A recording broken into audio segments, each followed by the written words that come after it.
Pak, nama saya adalah Dea Zilaya dan pada hari ini saya akan menjelaskan dan menceritakan beberapa peristiwa perjuangan rakyat Indonesia melawan Belanda.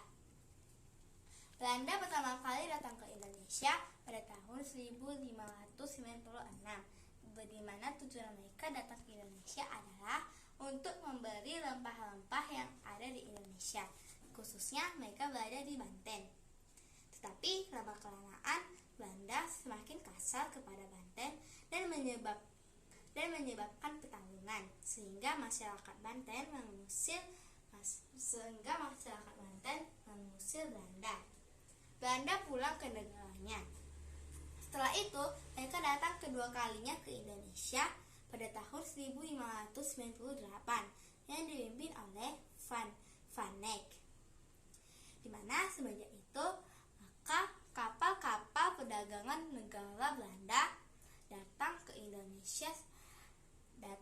terus-terusan ke Indonesia selama tahun 1598 sampai tahun 1601.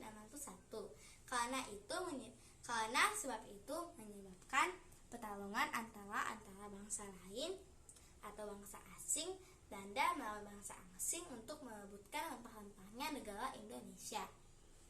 Karena hal itu, pemerintah Belanda membuat perdagangan Belanda yang bernama VOC, di mana tujuan mereka adalah untuk memperkuat kapal-kapal perdagangan Belanda dan mengambil keuntungan besar-besaran. VOC juga membuat monopolinya. Dan juga VOC membuat rakyat Indonesia mengarahkan hasil panennya kepada VOC atau rakyat Belanda, dan VOC akan membayarnya sesuai dengan peraturan yang telah mereka buat. Pusat VOC ini berada di Ambon, dan mereka pindah ke Jakarta. Semenjak VOC pindah ke Jakarta, perilakunya terhadap bangsa Indonesia semakin buruk atau semakin kasar, di mana mereka sesuka-sukanya saja dengan bangsa Indonesia yang menyebabkan perlawanan dari berbagai daerah. Dan juga VOC ini tidak kehabisan akal, di mana mereka menyebabkan politik adu domba antara kerajaan satu dengan kerajaan lainnya di Indonesia. Dan Belanda akan pura-pura memihak pada suatu kerajaan di Indonesia dengan syarat kerajaan yang dipihak oleh mereka harus tunduk kepada Belanda.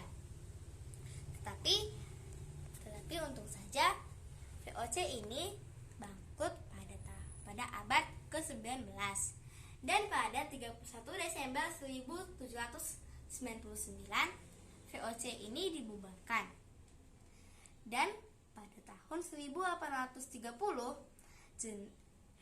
jenderal dari Belanda, yaitu adalah Johannes van den Bosch, ditugaskan untuk mengumpulkan uang-uang Belanda, karena uang-uang Belanda menipis karena adanya peperangan, sehingga Johannes van den Bosch ini membuat kerja lodi atau kerja paksa kepada Indonesia, di mana Indonesia dipaksa menanam hasil panen yang dapat dijual ke pasar Afrika ataupun pasar Eropa.